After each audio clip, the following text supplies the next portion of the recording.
ওই দেখো আমাদের কালা সোনা বসে আছে, কালো সোনা দেখেছো? ওই দেখো কত সুন্দর হাওয়া দিচ্ছে বাগানে, ছাদে কত রোদ্দুর। আমাদের পাশেই একটা মন্দির আছে, এটা এটা হলো তোমার নারায়ণের মন্দির। দেখো একটা ষাঁড়, একটা গরু আর একটা বক ওখানে আছে। সুন্দর উঠছে দেখো।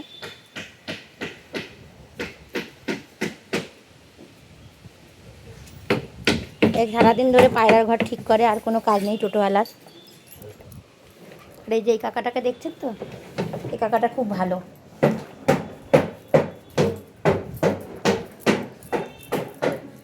কাকাটা 3টে ছেলে, 3জনেরই একজনও দেখে না কাকাটাকে।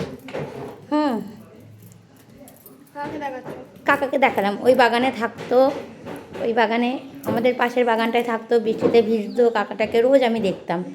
আমার বরকে বললাম যে আমাদের বাড়িটা তো অনেক বড়, তাই কাকাকে একটু বিছনা দিয়েছি, বারান্দায় বিছনা করে শোয়। আর দুবেলা দুমুঠো একটু খেতে দিই।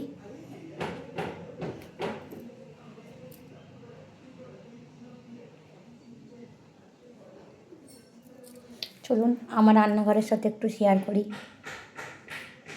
এটা হচ্ছে আমার রান্নাঘর। এই যে গ্যাসটা সব পুছে আমি এইমাত্র রান্না করে রান্নাঘর ধুয়ে শুয়ে গেলাম। আমার রান্নাঘরে কী কী আছে, এটা হলো আমচুর, চানাচুর, আমি সব আচার বানিয়ে বানিয়ে রেখেছি, নানা রকমের আচার, মিষ্টি আচার, এই একটা মিষ্টি আচার, এটা তেল আচার, আর আমি জলজিরা রেখে দিই। আর এখানে ছেলের দুধ, স্যারেলাক্স, এই দুধের প্যাকেট, আর এই যে আমার কল।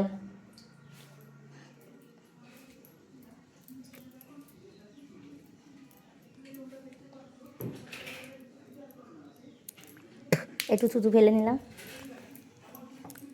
এই যে আমার মেয়ে ফোন ঘাঁটছে, আর ছেলে ওই ঘরে ফোন ঘাঁটছে।